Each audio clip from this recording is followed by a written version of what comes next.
Wake up, everyone! It's time for the Kids Corner. And I have a feeling that Mr. Jacob's radio is going to be switched on, and we'll all get to join our friends on the Kids Corner. There's sure to be programs, songs, and tons of fun. So get ready! There's no telling what kinds of adventure and lessons are in store on this week's Kids Corner. Well, here we go! And now, from the garage of Lionel Jacobs comes the biblical story of the Exodus, an adapted historical summary about trusting God. Long ago, before the days of Paul, King David, or even Samson, there was a nation called the Hebrews. Hi, I'm a Hebrew. It's pretty cool, except, we're slaves. That's right. The Hebrew nation at the beginning of our story was enslaved to the mighty nation of Egypt. The Egyptian king, or Pharaoh as he was called, was worried that the Hebrews would start taking over Egypt. So he decided the best way to keep them from doing that was to make them slaves and even kill their children. This is terrible! Yes, I know, but a Pharaoh's gotta do what a Pharaoh's gotta do. You're in my land, and I can't have you taking over, so yeah, in your face. Things seemed hopeless, and so the Hebrews prayed for God to save them, and God heard their cries. Who's ready to be saved from slavery? Who are you? My name is Moses. God sent me to talk to Pharaoh and make him let you go. Hooray! I knew our brother would come back to rescue us. Brother? It's a long story. The Pharaoh, unsurprisingly, wasn't thrilled to hear this message from God. There is no way I'm letting your people go. But after a few plagues, I'm not really convinced I want your people to go. and a few more plagues, You guys can go, on this one condition. and a plague or two after that, Fine, just get out of here! the Pharaoh finally let the Hebrews go. Come on, everyone. Pack your things. It's time to get out of here. Hurry. Millions of Hebrews left chains and whips behind as they started their journey to a faraway land, a land that God had promised them. So, which way do we go? You see that pillar of cloud? Yeah? That's the way God wants us to go. All right, everyone, you heard Moses. Follow that cloud! But as the Hebrews made their way to their new home, the Pharaoh had a change of heart. It was a mistake to free the Hebrew slaves. I will make an example of all of them. Generals, soldiers, I want every chariot ready to ride out. We're getting our slaves back. And now, we return to the Kids Corner rendition of the Exodus. The Hebrew nation had finally been delivered from slavery in Egypt. For the first time in over 400 years, they were free. Now they followed God's pillar of cloud through the desert on their way to their new home. Hey, Moses, how much longer to the promised land? It's gonna be a while. We just left. Right, sorry, just a little excited. Is something wrong? Oh, no. God just told me that Pharaoh is gonna be coming after us. What? It's no big deal. God's gonna take care of it. Look, chariots. The Egyptians have come to kill us all. I thought you said God was going to take care of them. That doesn't look like it to me. The Hebrews began to panic. The Egyptian chariots were famous for being the newest thing in military technology, and the Hebrews were in no shape to put up a fight. There they are, men. I want it fast. Kill enough of them to make a point, and then take the rest back to Egypt in chains. Charge! Moses and the Hebrews had nowhere to run. The chariots on one side and the Red Sea on the other. Now what? Just then, the pillar of cloud moved in between the Hebrews and the Egyptian chariots, blocking the Pharaoh's path. Then Moses raised his hand, and God blasted a path right down the middle of the sea, making a path of dry land between the two walls of water. I don't believe it. I told you God would take care of it. That's our way out. The whole Hebrew nation escaped through the sea that night, and not one of them was left behind. When the Pharaoh's men saw this, they rode in after the Hebrews. You won't get away from my chariots! Not even your God can save you. But obviously, this wasn't the case. God's pillar of cloud and fire frightened the horses, and the chariot's wheels were clogged with mud. The Egyptians realized, a little too late, what was about to happen.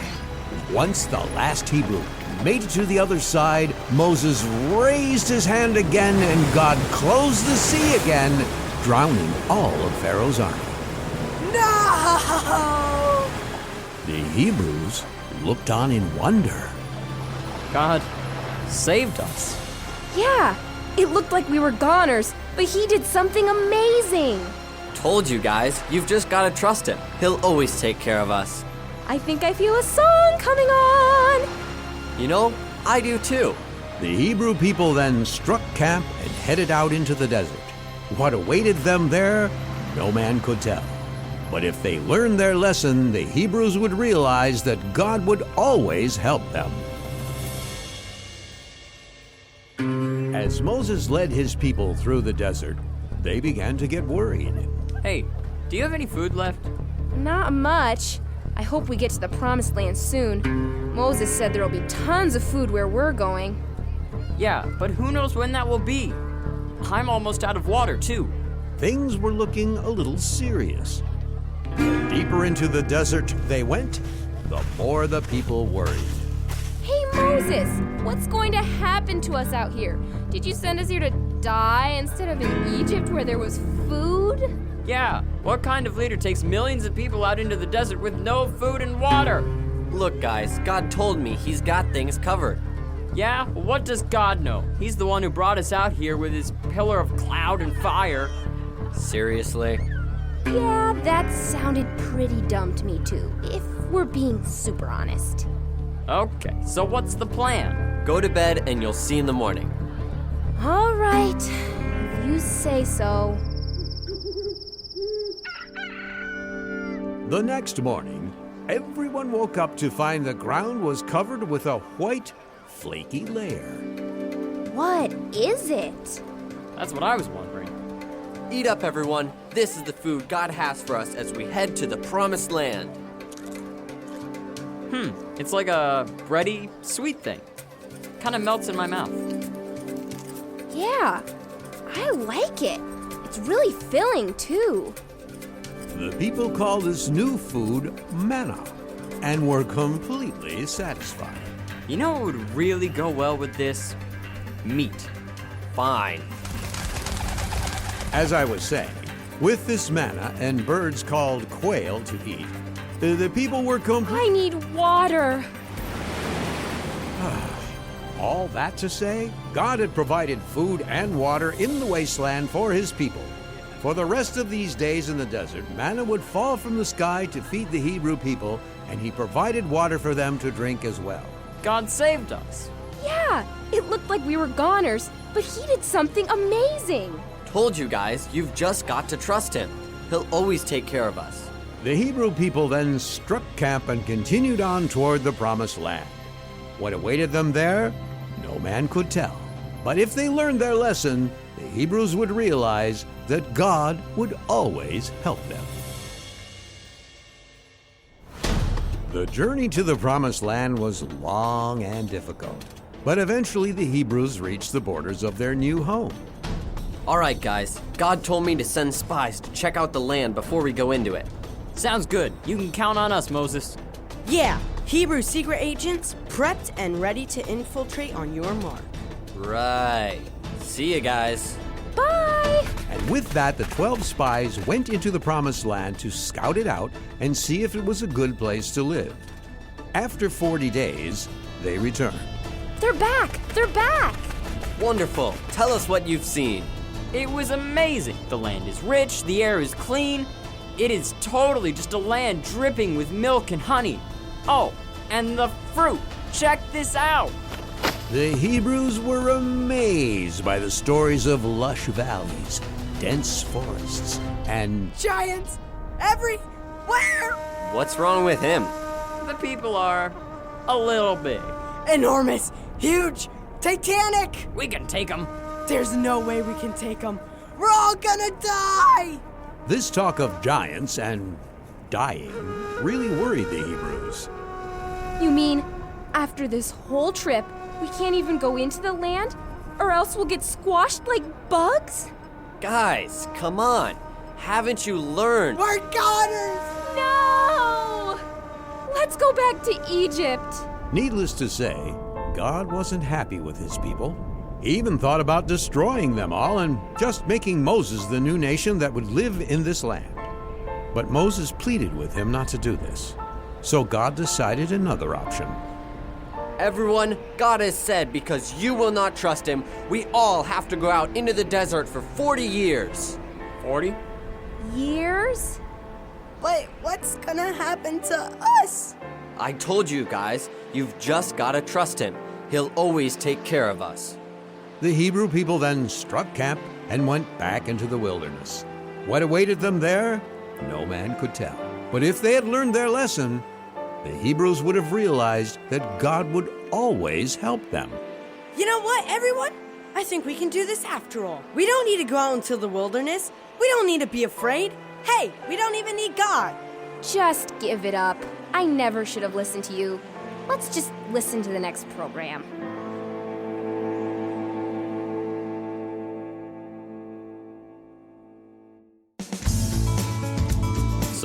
So what, Kyle? So what happened to the Hebrews, Mr. Jacobs? Yeah, you can't just leave us hanging there. Did they all die in the desert? Oh, well, to find that out, you'll need to read the whole story. You can find it in the books of Exodus, Leviticus, Numbers, and Deuteronomy. 4 books? That's a lot of reading.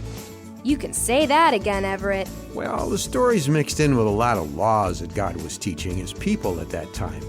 So that pads out the book a little. They're still important, though. Yeah, speaking of which, you left out quite a bit of the story, Mr. Jacobs. You didn't talk about the 10 Commandments, the golden statue, the ground opening up and swallowing people alive. That happened? That's right. Like I said, it's all in those books. But I found that each of these stories has a common lesson. Let me guess. It has something to do with trusting God. And what brought you to that conclusion, Joy? Just a hunch. What I want to know is why didn't the Hebrews learn their lesson? That's a good question, Artie. In fact, in Numbers 14:11, God asks Moses the same question. Well, if God's asking it, it's got to be a good question. Do we have a good answer? Well, I'll do my best. I think the most likely answer is that the people didn't actually love God, at least not as much as they should have. In Luke 10:27, Jesus tells us that loving God is the greatest commandment that God gave to the Hebrews, or to the world for that matter. And in 1 Corinthians 13, God tells us that when we love Him, we will trust Him. That's a lot to think about. Yeah, I don't know if I'm very good at trusting God. Well, as we covered in the story, God is very trustworthy. He loves us and will provide everything we need. That's why in verses like Matthew 6:34 and Philippians 4:6, we're told not to be worried about anything. Because God's got you.